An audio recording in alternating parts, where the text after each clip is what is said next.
Hello student आजिर এই ভিডিওটোত আমি class 3 Assam জাতীয় বিদ্যালয়ৰ সমাজ বিজ্ঞানৰ অধ্যায় 2 নদ নদী এই পাঠটোৰ গোটেইখিনি প্ৰশ্নৰ উত্তৰ তোমালোকক লিখি দিম।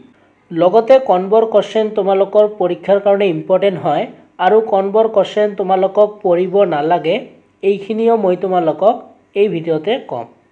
তেনেহলে আজিৰ ভিডিওটো আমি ষ্টাৰ্ট কৰো। চেপ্টাৰটোৰ নাম হল নদ নদী।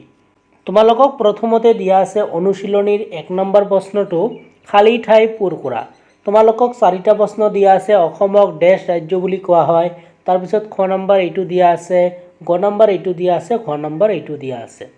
প্ৰথমতে আমি তোমালোকক 1 নম্বৰৰ যিবোৰ খালি ঠাই আছে এই গোটেইখিনি খালি ঠাই আমি তোমালোকক কৰাই দিম।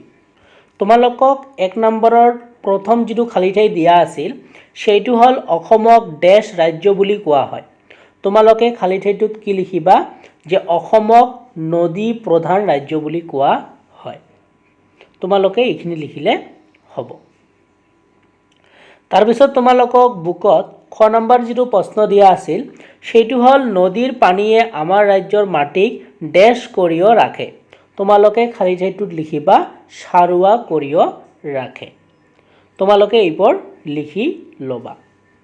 তাৰ পিছত গ নম্বৰ যিটো খালি ঠাই দিয়া আছিল সেইটো হল নদীৰ পানীৰ স্ৰোতৰ পৰা ডেশ উৎপাদন কৰিব পাৰি। তোমালোকে খালি ঠাইটোত লিখিবা বিদ্যুৎ উৎপাদন কৰিব পাৰি। তাৰ পিছত তোমালোকক ঘ নম্বৰ খালি ঠাইটো দিয়া আছিল গংগা নদীৰ উৎপত্তি স্থল ডেশ পৰ্বততেই আছে।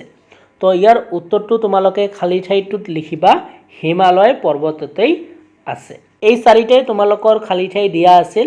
মই তোমালোকক ক খ গ ঘ এই 4টা খালি ঠাই তোমালোকক লিখি দিলো। তোমালোকে এইবোৰ লিখি লবা। এতিয়া আমি নেক্সট প্ৰশ্নবোৰলৈ আগবাঢ়িছো। 1 নম্বৰ বৰ মই তোমালোকক কৰি দিলো। এতিয়া 2 নম্বৰত তোমালোকক দিয়া আছে কাক বলে লিখা। প্ৰথমটো দিয়া আছে অৱবাহিকা, তাৰ পিছত দিয়া আছে পলস, তাৰ পিছত দিয়া আছে মোহনা। এতিয়া আমি এইবোৰৰ উত্তৰ চাম। 2 নম্বৰত তোমালোকক দিয়া আছিল কাক বলে লিখা। তো প্ৰথমটো দিয়া আছে অৱবাহিকা। তো এইটোৰ প্ৰথম আমি উত্তৰটো চাম। তো অৱবাহিকা তোমালোকে এনেকৈ লিখিবা নদী এখনে যিটো অঞ্চলৰ পৰা পানী কঢ়িয়াই আনে সেই অঞ্চলটোক নদীখনৰ অৱবাহিকা বুলি কোৱা হয়। তোমালোকে এইখিনি লিখিলে হ'ব যে নদী এখনে যিটো অঞ্চলৰ পৰা পানী কঢ়িয়াই আনে সেই অঞ্চলটোকে কি বুলি কোৱা হয় নদীখনৰ অৱবাহিকা বুলি কোৱা হয়। তোমালোকে এইখিনি লিখি দিবা। তোমালোকে ফুল নম্বৰ পাবা। তাৰ পিছত তোমালোকক সেকেন্ডটো দিয়া আছিল পলস। এতিয়া আমি এইটোৰ উত্তৰ চাম। তো ইয়াতে মই এইটো লিখি আনিছো পলস। তোমালোকে এনেকৈ লিখিবা যে পৰ্বত পাহাৰৰ মাজেৰে বৈ অহা নদীৰ পানীয়ে বালি জাবৰ জোথৰ আদি উটুৱাই লৈ আহে। এনেদৰে উটুৱাই অনা বয় বস্তুবোৰক আমি কি বুলি কওঁ পলস বোলা হয়। তোমালোকে এইখিনি উত্তৰ লিখিলে হ'ব। ইয়াৰ পৰা তোমালোকে এইখিনিলৈ লিখি দিবা। তোমালোকে ভিডিওটো পজ কৰি এইবোৰ লিখি লোৱা। তাৰ পিছত 3 নম্বৰটো দিয়া আছিল তোমালোকক মোহনা। তো ইয়াৰ উত্তৰটো তোমালোকে কি লিখিবা যে পৰ্বত পাহাৰৰ পৰা ভৈয়াম অঞ্চলৰ মাজেৰে বৈ অহা সৰু নদী এখনৰ পানী প্ৰথমতে ডাঙৰ নদী আৰু অৱশেষত সাগৰত পৰেগৈ। যিটো অঞ্চলত এখন নদী এইদৰে আন এখন নদী আৰু সাগৰত পৰেগৈ তাকে নদীখনৰ মোহনা বুলি কোৱা হয়। তোমালোকে ইয়াৰ পৰা এইখিনি গোটেই লিখিবা। তোমালোকে ফুল নম্বৰ পাবা। ঠিক আছে। তো মই তোমালোকক 2ৰ 3টা তোমালোকক দিছিল অৱবাহিকা পলস তাৰ পিছত মোহনা। মই তোমালোকক 3টাৰ উত্তৰে লিখি দিলো। তোমালোকে ভিডিওটো পজ কৰি এইবোৰ লিখি লবা। তোমালোকক 2 নম্বৰবোৰ লিখি দিলো। তোমালোকে আশা কৰিছো লিখি ললা।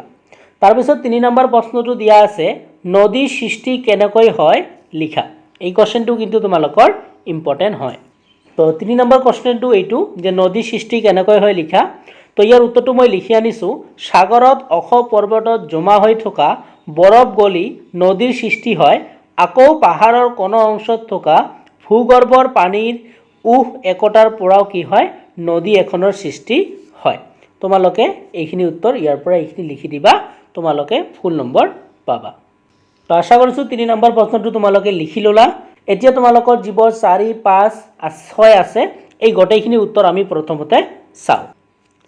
4 নম্বৰ প্ৰশ্নটো তোমালোকক দিয়া আছে, নদীৰ পাৰত গঢ়ি উঠা দুটা সভ্যতাৰ নাম লিখা। এই কোৱেশ্চনটো কিন্তু মোস্ট ইম্পৰ্টেণ্ট হয়। তোমালোকে লিখিবা নদীৰ পাৰত গঢ়ি উঠা দুটা সভ্যতাৰ নাম হ'ল, 1 নম্বৰ লিখিবা নীল নদীৰ পাৰৰ ইজিপ্তীয় সভ্যতা, 2 নম্বৰ লিখিবা সিন্ধু নদীৰ পাৰত সিন্ধু সভ্যতা। কোৱেশ্চনটো কিন্তু তোমালোকৰ ইম্পৰ্টেণ্ট হয়। তোমালোকে ভিডিঅ'টো পজ কৰি এই কোৱেশ্চনটো লিখি ল'বা। এতিয়া আমি নেক্সট প্ৰশ্নলৈ আগবাঢ়িছোঁ। 5 নম্বৰ প্ৰশ্নটো দিয়া আছিল, নদীৰ পৰা আমি কি কি সহায় পাওঁ, এইটো আমাক ইয়াতে লিখিব কৈছে। তো মই ইয়াৰ উত্তৰটো লিখি আনিছোঁ। নদীৰ পৰা পোৱা সহায়বোৰ হ'ল, 1 নম্বৰ নদীৰ পানী খেতি বাতিত ব্যৱহাৰ কৰা হয়, আমি সকলোৱে জানো। 2 নম্বৰ নদীত মাছ কাছ আদি পোৱা যায়। 3 নম্বৰ নদীৰ পানীয়ে দুই পাৰৰ মাটি সাৰুৱা কৰি ৰাখে। তো তোমালোকে এই তিনিটা লিখিলে হ'ব। প্ৰথমটো হ'ব নদীৰ পানী খেতি বাতিত ব্যৱহাৰ কৰা হয়, 2 নম্বৰ নদীত মাছ কাছ আদি পোৱা যায়, 3 নম্বৰ নদীৰ পানীয়ে দুই পাৰৰ মাটি সাৰুৱা কৰি ৰাখে। তোমালোকে এই তিনিটা লিখিলে হ'ব। আৰু তোমালোকৰ বুকত আছে, তোমালোকে সেইবোৰো লিখিব পাৰা। তোমালোকে ভিডিঅ'টো পজ কৰি এইটো নোট ডাউন কৰিবা। তাৰপিছত তোমালোকক 6 নম্বৰ প্ৰশ্নটো দিছে, আমাৰ দেশৰ কেইখনমান ডাঙৰ নদীৰ নাম লিখা। তো আমাৰ দেশৰ কেইখনমান নদীৰ নাম লিখিব কৈছে, ডাঙৰ নদী যিবোৰ হয়। তো তোমালোকৰ উত্তৰটো এনেকৈ লিখিবা, আমাৰ দেশৰ কেইখনমান ডাঙৰ নদীৰ নাম হ'ল, 1 নম্বৰ লিখিবা ব্ৰহ্মপুত্ৰ, তাৰপিছত লিখিবা গংগা, তাৰপিছত কাবেৰী, তাৰপিছত সিন্ধু, তাৰপিছত গোদাবৰী আদি। তোমালোকে এই কেইখন লিখিলে হ'ব। তো তোমালোকক 6 নম্বৰ লৈ আমি তোমালোকক কৰি দিলোঁ। তাৰপিছত যিটো 7 নম্বৰ প্ৰশ্ন আছে, দলত কৰিব পৰা কাম, ভূচিত্ৰাৱলীত অসমৰ মানচিত্ৰখন উলিয়াই প্ৰধান নদীসমূহ বিচাৰি উলিওৱা। এই কোৱেশ্চনটো পৰীক্ষাৰ কাৰণে ইমান ইম্পৰ্টেণ্ট নহয়। আৰু তোমালোকক 8 নম্বৰত দিয়া আছে, পাঠত থকা ইংৰাজী প্ৰতিশব্দসমূহৰ এখন তালিকা প্ৰস্তুত কৰা। তো এই 7 নম্বৰ আৰু 8 নম্বৰ কোৱেশ্চনটো তোমালোকৰ পৰীক্ষাৰ কাৰণে ইমান ইম্পৰ্টেণ্ট নহয়। তো আমি তোমালোকক 1 পৰা 6 লৈকে গোটেইখিনি প্ৰশ্নৰ উত্তৰ তোমালোকক দিলোঁ। তোমালোকে যদি এইবোৰ পৰা ইয়াৰ পৰাই তোমালোকৰ পৰীক্ষাত আহিব আৰু তোমালোকৰ পৰীক্ষা ভাল হ'ব। তোমালোকে কোৱেশ্চন এনচাৰবোৰ বহীত লিখি ল'বা আৰু পঢ়িবা। আজিৰ ভিডিঅ'টো চোৱাৰ কাৰণে তোমালোকক ধন্যবাদ জনাইছোঁ।